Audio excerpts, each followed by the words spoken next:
Here we go. Okay. So once again, welcome. My name is Clara Bowie. I'm the Associate Director for the Office of Multicultural Affairs. And on behalf of OMA, we want to welcome you to the OMA Community Virtual M Room. As we celebrate and recognize Native American Indigenous Peoples Heritage Month, we are pleased to provide a space of conversation, learning, and perspective taking. And as I mentioned earlier, this conversation will be recorded so that we can share the audio with on our OMA website. Before we begin, I want to start with a land acknowledgement. So I would like to start by humbly making a land acknowledgement and recognize the indigenous people of this land, the Lenni Lenape, known today as the Delaware, who are now in Oklahoma. Every community owes its existence and vitality to generations from around the world who contributed their hopes, dreams, and energy to making the history that led us to this moment. Some were brought here against their will. Some were drawn to leave their distant homes in hope of a better life, and some have lived on this land for more generations than can be counted. Truth and acknowledgement are critical to building mutual respect and connection across all barriers of heritage and difference. We begin this effort to acknowledge what has been buried by honoring the truth.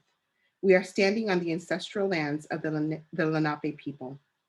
The Lenape people are the original inhabitants of Delaware, New Jersey, Eastern Pennsylvania, and Southern New York.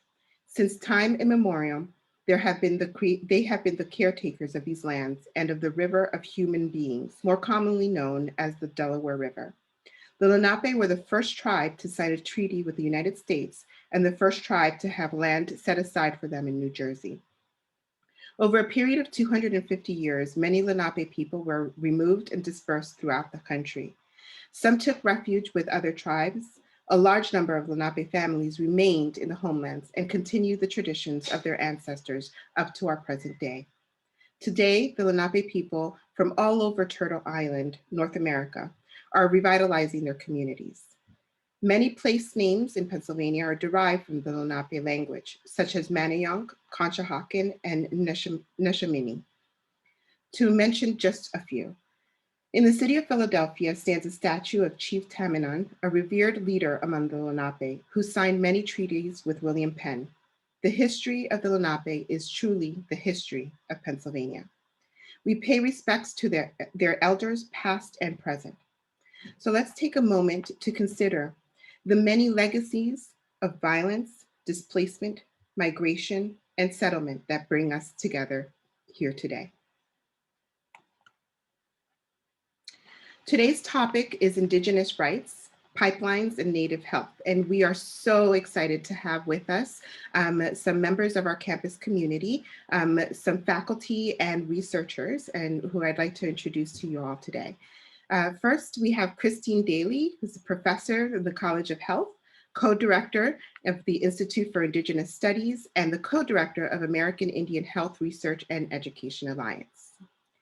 We have Sean Daly, who's the professor of practice in the College of Health, co-director of the Institute of Indigenous Studies, and a member of the American Indian Health Research and Education Alliance.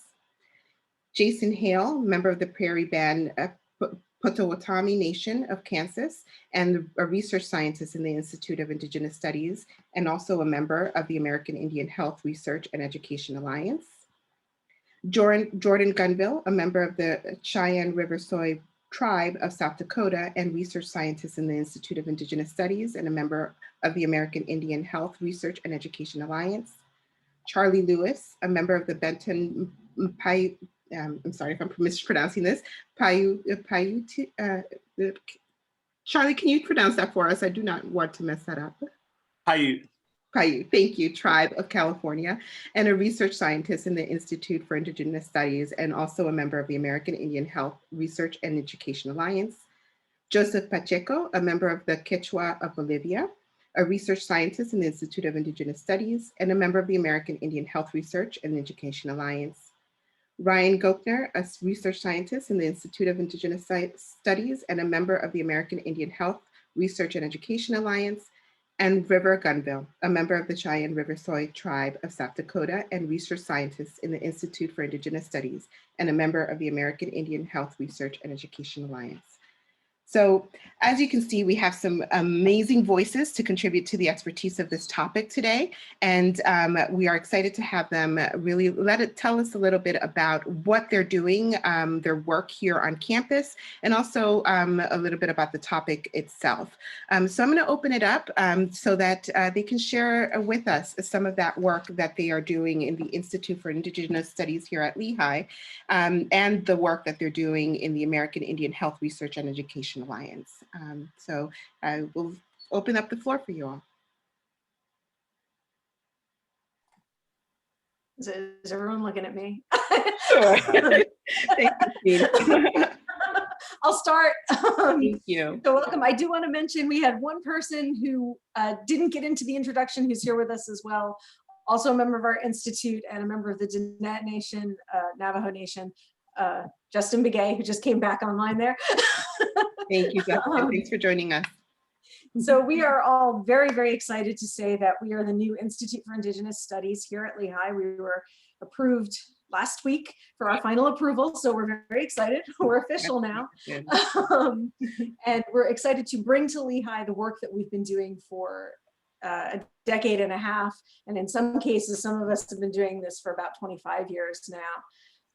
And our basic goal is to reduce health and educational disparities among Native people in the United States. And we are broadening that to include Central and South America as well, and potentially even further than that. We're still figuring that out. So I think what I think I'm going to do is turn it over to Sean to tell us a little bit about pipelines. Or do you want Ryan to do that? I'll let Ryan do that. Okay. I'll just say when we spoke to Clara about this last week, we went through probably 20 or 30 different topics we could talk about today. To be fair, pipelines is not one of the things we do a lot of. What we do a lot of, we're starting to do more and more on, is missing and murdered Indigenous women and girls. If you're not familiar with it, it is a huge problem. American Indian women and girls go missing more than any other racial or ethnic minority group in the United States. Going rate is about 10 American Indian, 10 to 1. 10 American Indian women or girls go missing for every one woman or girl from another ethnic or racial group. Canada, right a little north of us, is even worse. It's 12 to 1. This is a huge problem. It affects a lot of, obviously there's a physical health angle, but there's also a big mental health angle to it. The fear, the worry associated with that, the emotional toll it takes on people, having missing loved ones and family members. And one of the things that ties into it is actually the pipelines. One of the big issues we notice is there's these thing called man camps that are set up where the workers live and work while the oil is being fracked and the other natural resources are being taken. And these man camps are incredibly violent and dangerous places. Several studies have been done, particularly at the man camps in North Dakota and Montana. And what we've seen at pretty much every man camp is an increase of about 70% in violent crimes. And more often than not, the people being affected negatively in these violent crimes are Native peoples, not just women, but particularly Native peoples, men as well. So it ties in very much to the pipelines. And as an organization that looks at health, we look at more than just the physical or mental. We look at community health, cultural health, environmental health, a whole gamut of it. And with that said, you know, the pipelines are affecting environmental health in a lot of Native communities. And River and Jordan can talk to that a little bit better than any of us, having come from Cheyenne River, which is one of the groups that was very much affected by DAPL. the Dakota Access Pipeline. Many of her family members and they were also involved in the protests and a lot of what happened up there. So I'll actually turn it over to Ryan right now. Ryan's in graduate school at Ohio State University working on his doctorate, and this is some of what he's looking at. So he's a little bit better attuned to what's actually going on at this moment than the rest of us. Yeah, Ryan, I'll turn it over to you if you want to just give a little bit of a background about some of the pipelines in the US. Sure, thanks, Sean. So yeah, like Sean said, I'm Ryan Geckner. I'm a PhD student at Ohio State in cultural anthropology. I did my master's in religious studies at the University of Kansas, and my research focused mostly on the role of Lakota oral tradition in organization of the No Dakota Access Pipeline resistance movement. And so I followed it, while I was in my master's and still now. And so just to give you kind of some context about pipeline infrastructure in the United States. There's a little over 83,000 miles of pipelines in terms of crude oil pipelines that crisscross the US. There's not a lot of specific data in terms of how many of those pipelines actually impact Indigenous communities. But if you look at a map of all these pipelines and then kind of overlay that with a map of even just reservation communities, it's pretty clear that they are impacting pretty much everybody. And in the last probably 15 or so years, the majority of the most public Native protest movements have centered around the construction of pipelines. So No DAPL is one of them, but also No KXL, which is Keystone XL pipeline. And so those are kind of the two big ones right now that most folks are talking about in terms of pipelines that threaten Indigenous communities. KXL and DAPL both threaten, like Sean said, the Cheyenne River Sioux Nation, but also other Lakota communities in South Dakota, and also broadly all of the, I think it's like 6 million people that live within the Missouri River watershed, so everybody downstream. Just kind of some like updates of what's going on right now. So DAPL, just last week, there was a hearing in the DC Circuit Court of Appeals to determine, or well, it was just a hearing, so they didn't rule on anything, but basically to determine whether or not an earlier ruling back in August that a lower court ruled that the oil had to be stopped flowing through DAPL until a environmental impact assessment was published by the EPA, which is basically what Cheyenne River, Standing Rock, and other allied communities have been asking for since 2016. So that was seen as a large victory, but now it's back in appeals. So we were kind of waiting, and that was last Wednesday. So that could come any day now or in a month, who knows, appeals courts take their time. That's the status of DAPL. KXL was formally shut down by President Obama on the same executive order that President Trump reinstated DAPL. He also reinstated KXL. And so that was technically supposed to be moving along. COVID happened, so most of the construction was shut down or slowed down. And President-elect Biden now, I guess, has said that he would shut down KXL, but there's no sort of hard and fast rule on that one. So that's kind of the status of those two pipelines. There are others, but those are kind of the big ones that most people are aware of. So I'll turn it over to everybody else on the team if anybody has, or I don't know if Sean, if you have specific things you want us to talk about. Well, before we come into that, and thank you so much, Ryan, for that introduction and update as well. And I just want to take a moment really quickly to acknowledge and also just to give your congratulations for the Institute being approved. That is fantastic. Really excited to have you on campus, have this Native voice on campus that is going to lend to a lot of the work that Sean, that you have mentioned, which is so, so important. If you have a website that you can share with us on the chat so that folks can look into what you're doing or how ways for them to be able able to get involved or just learn a little bit more, if you can pop that in there, that will be great. And also speaking to, in regards to what you mentioned, Sean, the topic of girls and such, you will be having an event, which Christine, thank you so much for including that in the chat as well.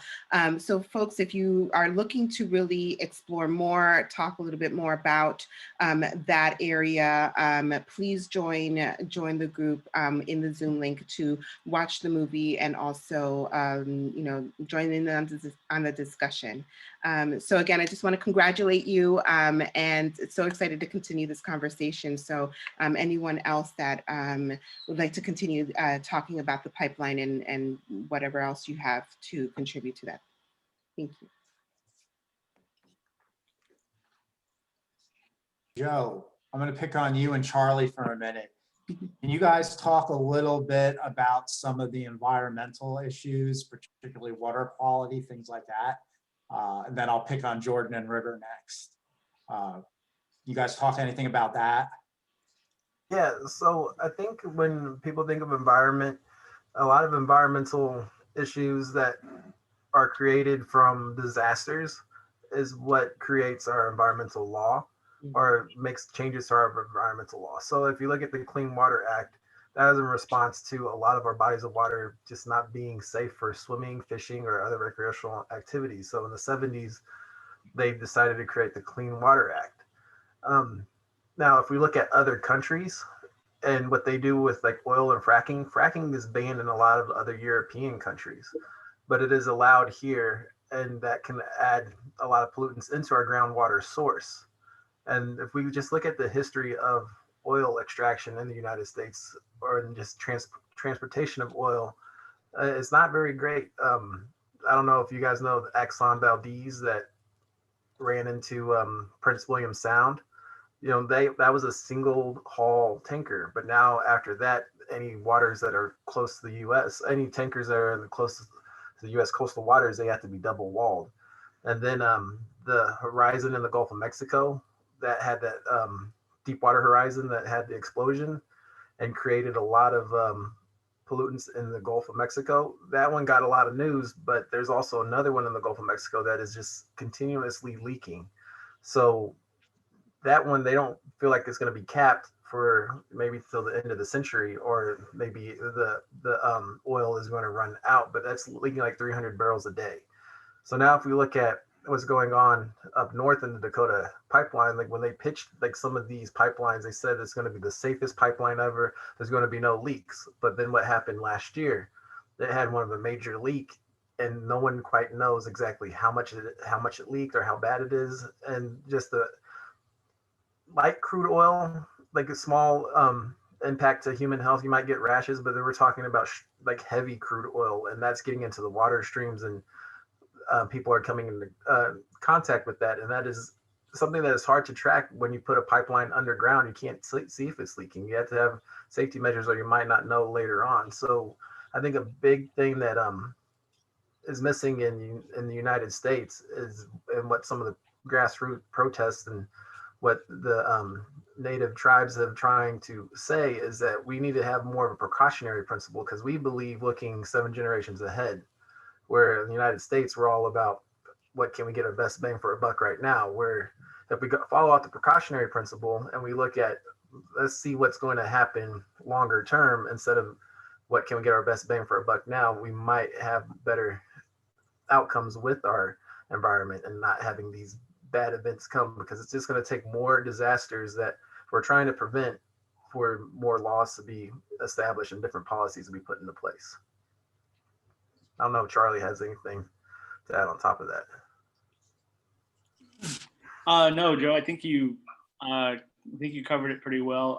I will add that I think that this issue just is not really, what well known to the population, and then just the fact that it's affecting a lot of American Indians, specifically Cheyenne River and up in that area, those tribes, that I just think that it's not really a problem for a lot of people. So a lot of people, it's just kind of like brushed under the rug, and It's not a, doesn't seem like it's as big a deal as for some of the people. And then I think that just that has to do with a lot of the issues that American Indians face in this country. So I just want to add about that much. Yeah, Charlie makes a great point there. You know, a lot of us, we don't care if it's not in our backyard. And with the pipeline not being in your backyard, people don't understand why it's a big issue. And it's kind of sad, like when Ryan was talking about where that pipeline goes over the Missouri River Basin, that's going to affect a lot of people all the way downstream until it hits the southern states. But since that pipeline is not directly in the backyard, they don't really care about it. They don't understand that that's an issue. And I think that's the point of getting people aware of these environmental issues, so that way they know that you will be impacted. If something happens to that Missouri River water basin, a lot of people pull from the river, that will impact their drinking water, that will impact everyone's drinking water. And that's something that we need to take into consideration. So that was a good point there, Charlie. Yeah, I'm wondering if Jordan and/or River could talk a little bit about the protests that happened and how that impacted the community.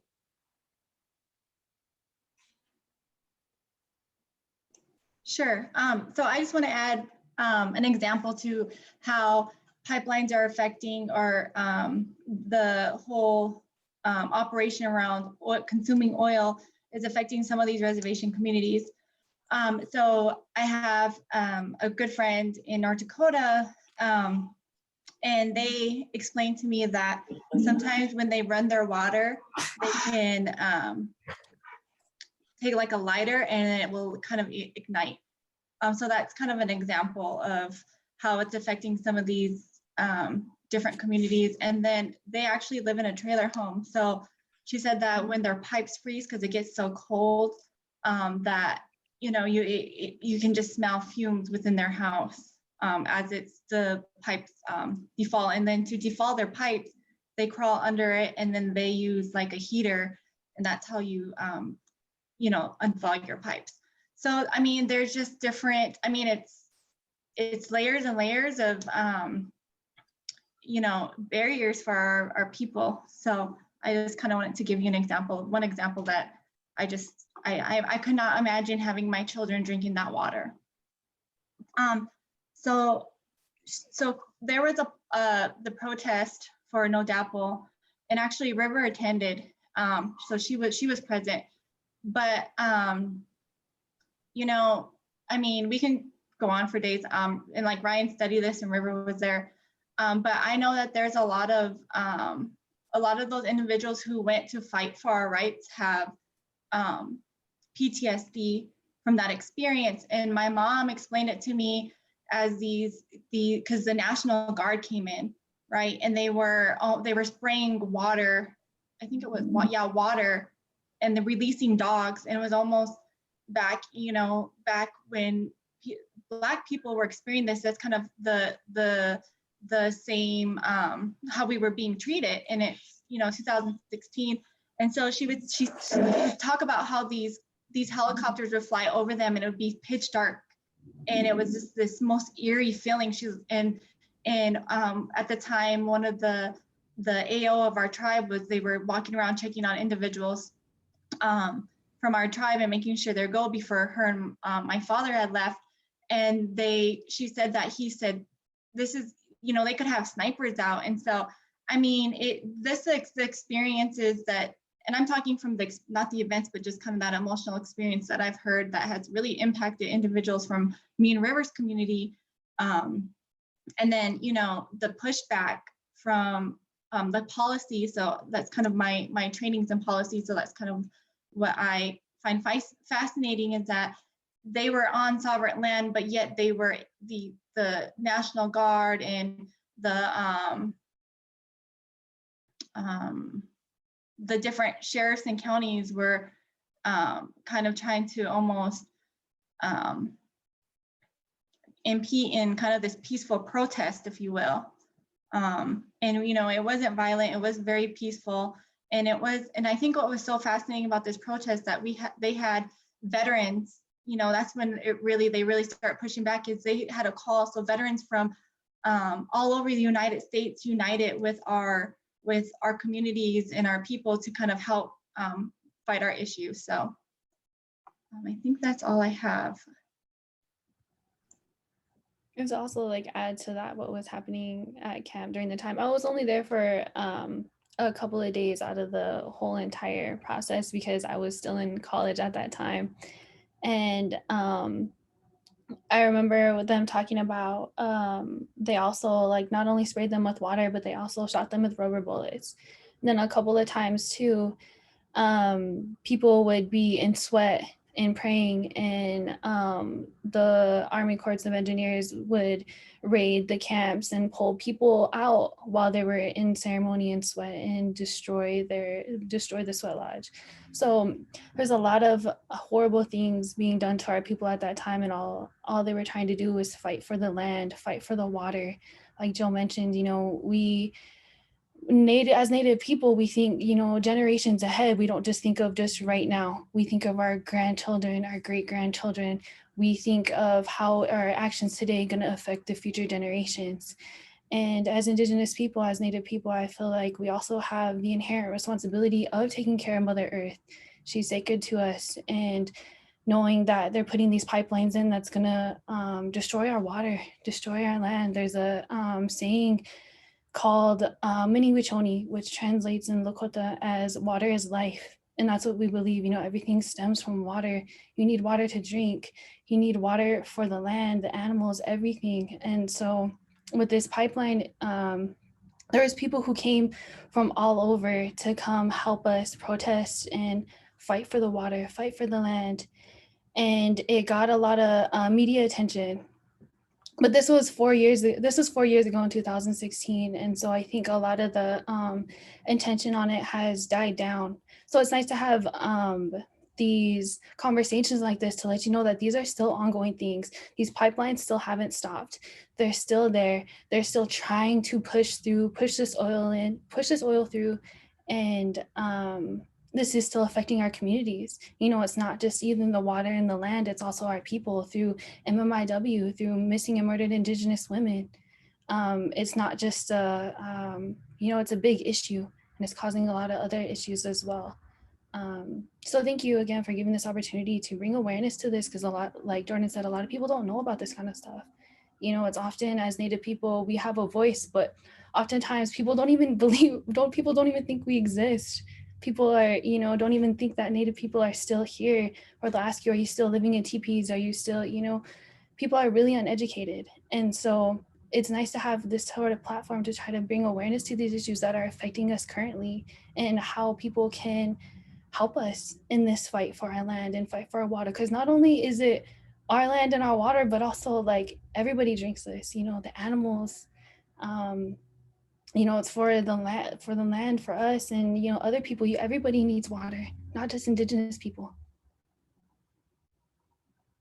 So thank you for having us, and thank you for letting us talk about these issues, because like I said, they're really important, and not a lot of people know or really understand the severity of it and how it affects us. Yeah. Well, thank you so much, River, Jordan, and everyone else who has contributed to this amazing introduction and sharing with us some examples and some vivid, you know, reasons why we need to as a community come together and not only be aware of what's going on, but also find ways to help support and help move this along. So I wanted to have this opportunity really quickly to open it up to see if there's anyone that has any questions so far from what you've heard that perhaps could be something that could be answered by our guests today.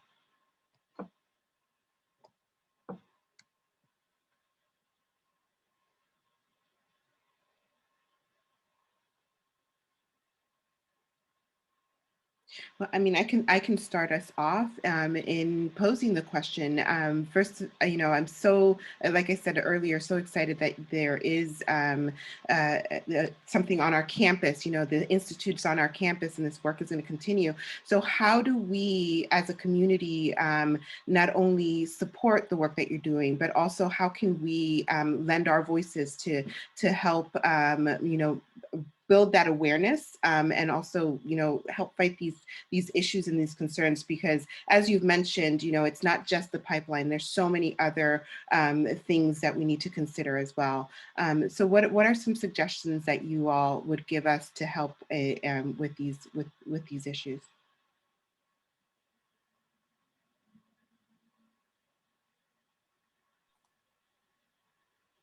Jason, you haven't talked yet. You want to take that one? Yeah, I can talk a little bit about that. I think one thing, just basically recognizing, like River talked about, American Indians, with, just including American Indians, and when you're cutting down racial categories and statistics and that kind of thing, that needs to be a line in there for American Indians, I think, for people to see. I know that big thing on CNN during the presidential election was, I think natives were categorized as something else. So there's this big thing on social media where we're going around calling each other something else and that kind of thing.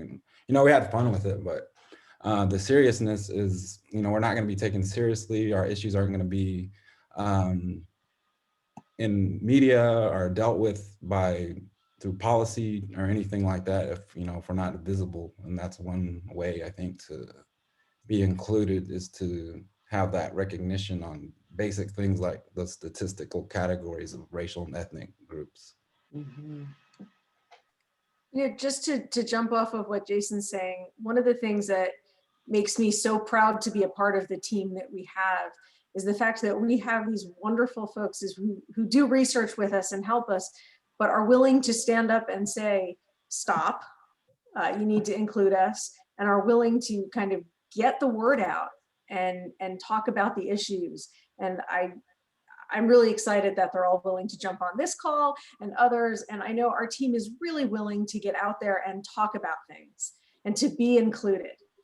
And, just the fact that we get those opportunities is wonderful. And we'd love to do more of that around Lehigh and really, call attention to the issues that are out there and really start to address them. So that's a wonderful thing about our team. And I'm going to throw them all on the spot here and say, every one of the folks you see in front of you, they're so willing to get out there and talk about some of these things. And it's wonderful. And let's make them keep doing it. That's fantastic. Yeah, thank you.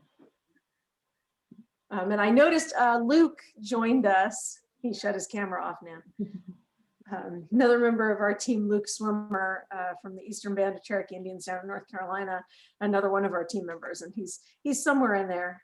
Sorry, I was I was eating, so I didn't want you guys watching me sit here.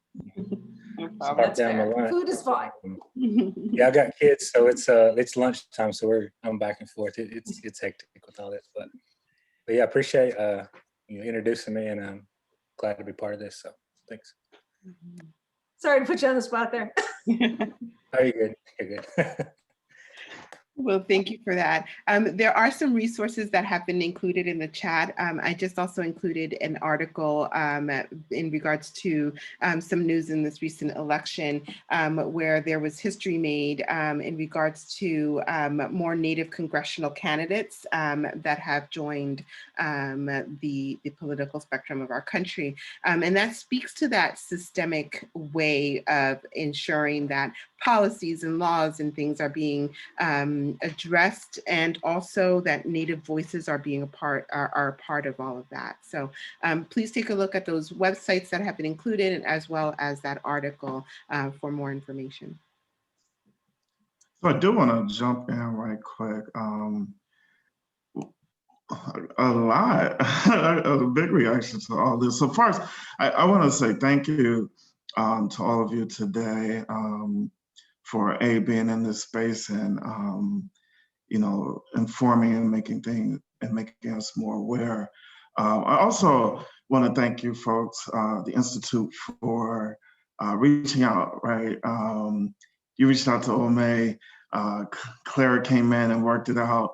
And so I'm really hoping that this is just the start of collaborative efforts and programming that can be done with our spaces and with the university in general, but especially between our two spaces as we move forward. So I do want to thank y'all for initiating this.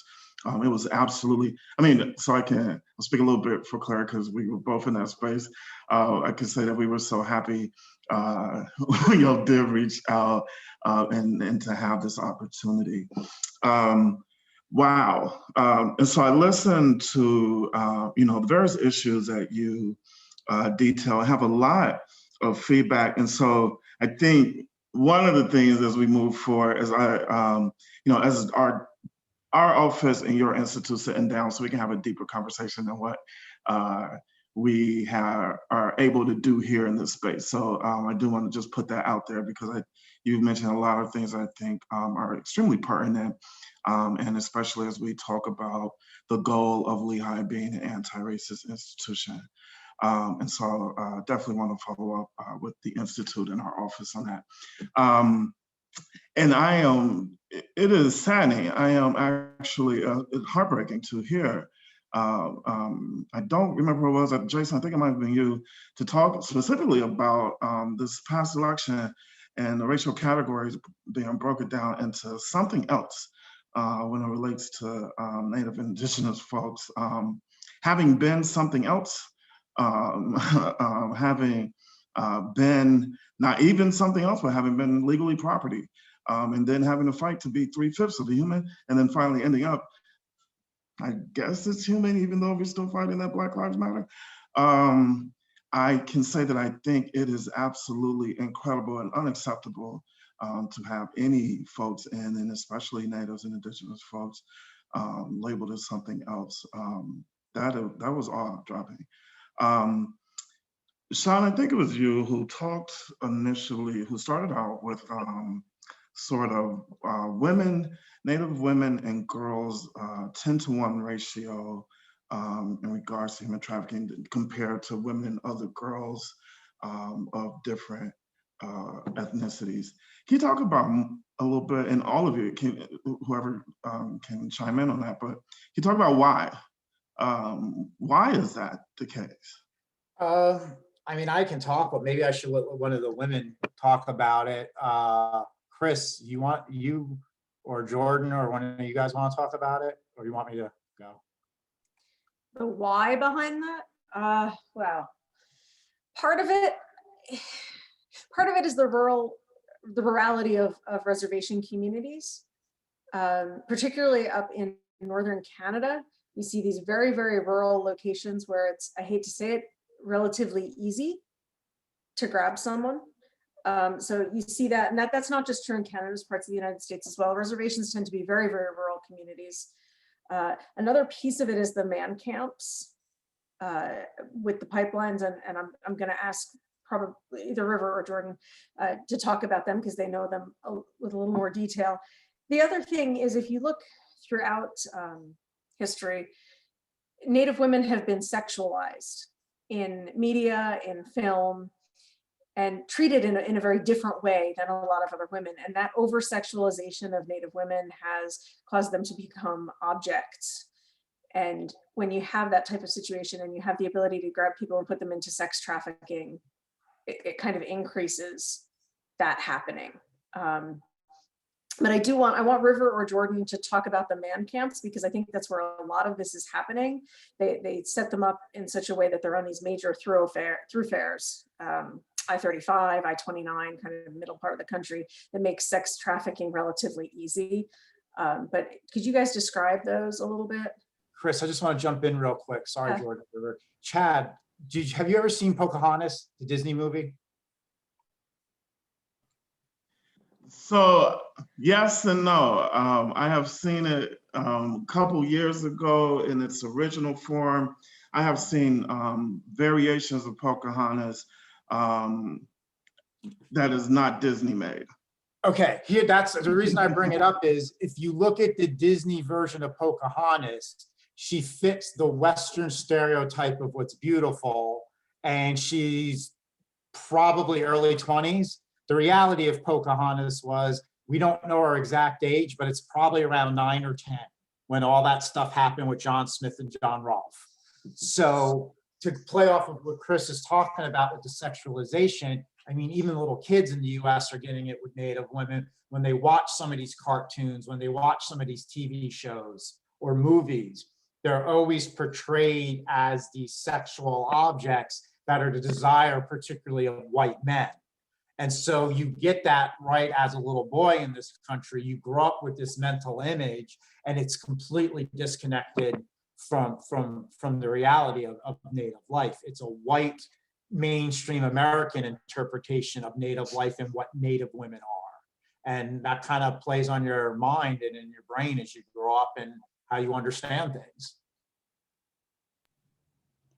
And I think that what also leads to like the over sexualization and fetishization of Native women is people dressing up as natives for Halloween. You know, the sexy Pocahontas or the sexy Cherokee princess. And that further leads to, like I said, the over sexualization of Native women. And that's not how Native women carry themselves. That's not an accurate representation of who we are.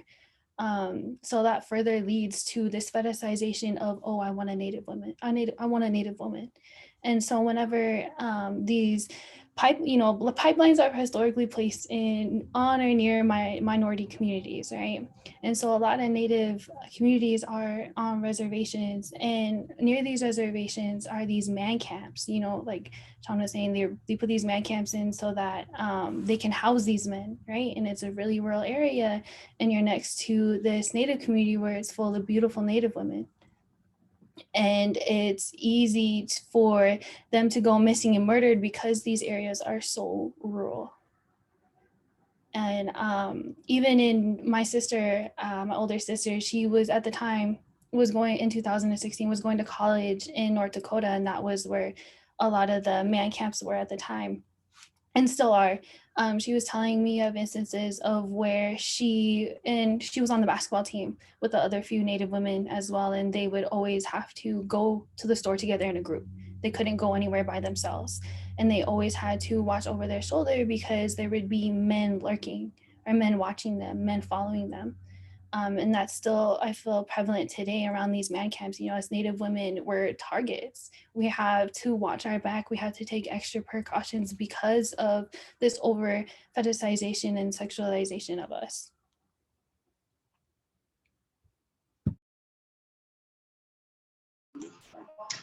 So kind of going off what River said, the man camp, they're like 5 to 10 men living in a little tiny living quarters in the middle of nowhere. And so the way that the oil field works is, I can't remember, it depends, I think, too, on kind of what their job duty is. So they're either 2 weeks on the rig and then 2 weeks off, or it's either 1 week and 1 week off. So I can't remember for sure. But it's so what they do is you make a lot of money. So when they're off, they go and they party for a whole week. And, you know, so a lot of this stuff, like River mentioned, the lurking and stuff, I mean, you know, and I think it's not safe. I remember our grandma really worrying about, you know, Chloe and her going into stores by herself and being really stressed out. And also in these communities, so in North Dakota, the one that River referenced, they get overpopulated so quick. Because people are moving there for job opportunities. So you have people from all over the United States moving into these you know, really rural areas. And so that's challenging for it's almost like a weird gentrification. I mean, I don't even know how to explain it, but it reminds me of gentrification in a way, but where it's pushing the local people out, and a lot of individuals that come that aren't used to that common, you know, the small town living where there's more violence and all that. And then one thing that I really want to hit on too is that the jurisdictions. So that's a really huge problem with us, because we have sovereignty and we have our own tribal jurisdictions. So, you know, and then even when it comes down to the individuals being murdered, you know, how the coroner, the medical examiner classifies that really is really determines how, if that individual's caught, how they get prosecuted. And if it is on federal land, then it does go into the FBI steps in, and I don't know if I can say this, but I don't think the FBI cares about us. You know, they have other issues that they deem more important, I guess, maybe by the taxpayers. So why would they come onto the sovereign nations and kind of help us? So it's a really complicated issue that's really the root of this epidemic that we are faced in our community with our women being missing.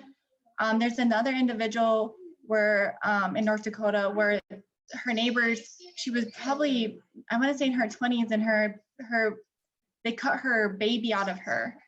I mean, there's just so many different, I mean, that doesn't really tie to like the oils, but there's so many different issues and why, you know, we're visible and we need to be, because if we're able to show our problems, then we can really show how these different man camps and these oil rigs are really impacting our communities and our children, our young girls and our women.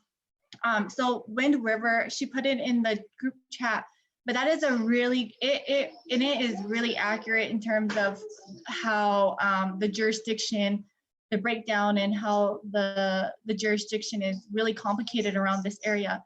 And then also, if you're a non-native, depending on that tribal resolution or your tribal jurisdiction, and it varies from each tribal reservation, our laws and our policies vary.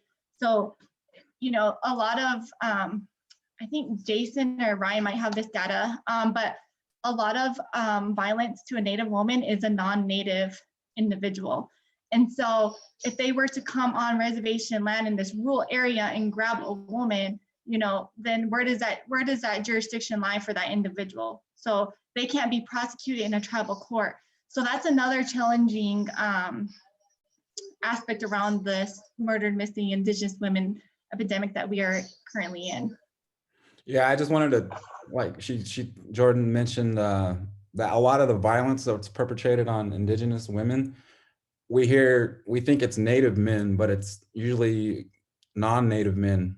It's white guys, black guys, you know, it's non-Native people who come in and are assaulting women. And then I heard one time somebody said something about, oh, they, you know, I thought they come a long way. They're coming a long way now, and they're evolving and progressing now. But I was like, shit, that's not even Native men who are doing that. It's non-Native men who are assaulting women. So and there's statistics on that show that. So I just wanted that, because it used to like piss me off when I'd hear people say that, like they'd put Native women down and then say it's all Native men who are assaulting them, and it's the percentages and the data shows that it's non-natives who are doing these things.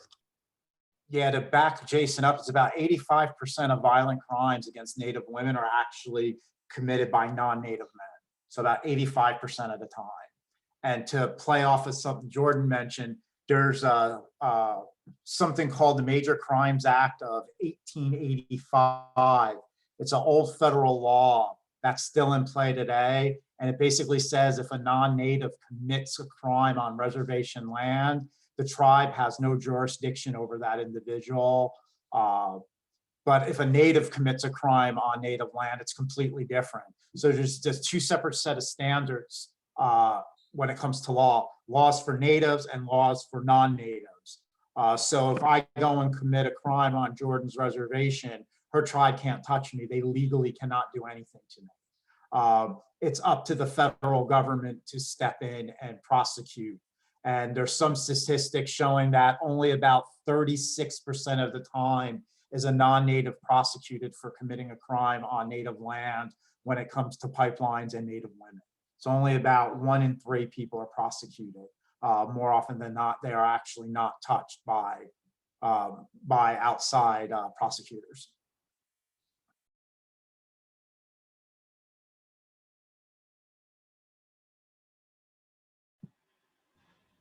And I just want to add, I think historically as Native people, we know that we cannot rely on the federal government to take care of us. or even just, trust them. And so because a lot of our issues are, there's not a lot of policies out there to protect us, like Jordan said, through jurisdiction, and even with the land and the water and the pipelines. So there's a lot of grassroots efforts in Native communities who've gotten together and banded together and say, hey, we're gonna tackle this issue. We're gonna bring awareness and we're gonna amplify our own voices. If nobody's gonna do it, we're gonna do it ourselves. And so there's a lot of amazing grassroots efforts out there through different organizations that help bring awareness of MMIW, and that also fight against the pipelines and fight for water and land rights. So if you asking questions of like how you can help, that you can get in contact with a lot of those groups, as well as like holding policymakers accountable. That's where change happens. Asking what are people doing for Indigenous people? Are you actively passing policies that are protecting Indigenous women, protecting Indigenous people, their rights and their land? That's where a lot of change happens is through these policies. And also because I just think it's not enough. It's not enough just to be recognized. It's not enough just to say, hey, we know you exist, and that's not enough for me. I'm sorry. I need, let's take it a step further. And by, amplifying Indigenous voices, getting involved in these grassroots organizations, they're doing a really amazing work, and also holding policymakers accountable. So I have one more thing to add. So you seen Jason, how he reacted to that are women, because, and I want to point that out because, and we reference children a lot, our future generation. And so, and I know, just so we kind of are on the same page, I guess. So in our community, for natives, women are really viewed sacred. And some tribal communities are matriarch. So me and River come from a matriarch society where women have a really significant role in our communities. And that's like that for most communities. And so, women and children are really held sacred to Native people. Even children, they're so pure, when you're around somebody and you need a prayer, they always say, go get a children and have this children pray with us because they're so sacred. And so we reference that a lot. So it's really important to us. So I don't know if, that's familiar. Sorry, my little girl's in school, but if that's familiar. So I just kind of wanted to, why we have such an emphasis on protecting our people and especially our children is because we view them as such a sacred light.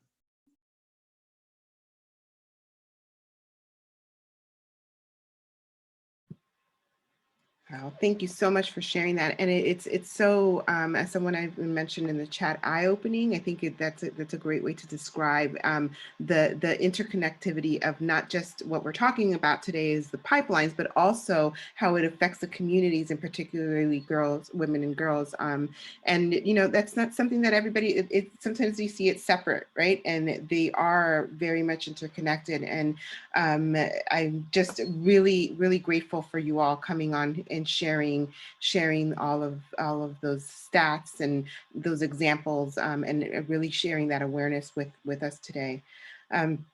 We don't have much time left, so I do want to give just one, open up the floor in case there's one more question out there. But we do want to emphasize that this is the start, right? We really want to continue these conversations, really want to ensure that we are doing our part to bring awareness and also supporting the Institute and the work that they are doing. So again, if there's any additional questions, I'll open it up real quick. If I may, I don't have a question. Just a brief comment. I am Henry Odie. I'm sorry I'm late. Just had to pull myself out from another meeting that's going on. I do want to express. I know that I've said this privately to Sean and Christine that Lehigh University is fortunate to have both of them at Lehigh. And then to have the ice on the cake, so to speak, that we now have an institute that has been approved, endorsed, the work of the Institute, I think, is going to, in fact, carry the education, not only at Lehigh, but beyond Lehigh University and across the greater Lehigh Valley and beyond, which also would provide opportunity to educate some of our local political leaders, looking at the issues that's been raised and how we can educate everyone on the challenges and the difficulties looking back in history. Um, it's interesting, real quickly, just yesterday, was a celebration of our Veterans Day. And in that conversation that I was of panelists talking about the high enrollment of Native indigenous people in the military. Not a that was my first time learning that in fact they could even be greater than other underrepresented groups and their service, and no one is paying attention to that. Probably very few people know of that. So that's kind of an example of the education that more people need to be aware of, and a lot of the issues that have been raised from this conversation. So the center is the institute is going to be one that is really going to reposition Lehigh in a space that it has never been, which is going to be a healthy thing. So Christine, Sean, thank you, and your team. This is an awesome team.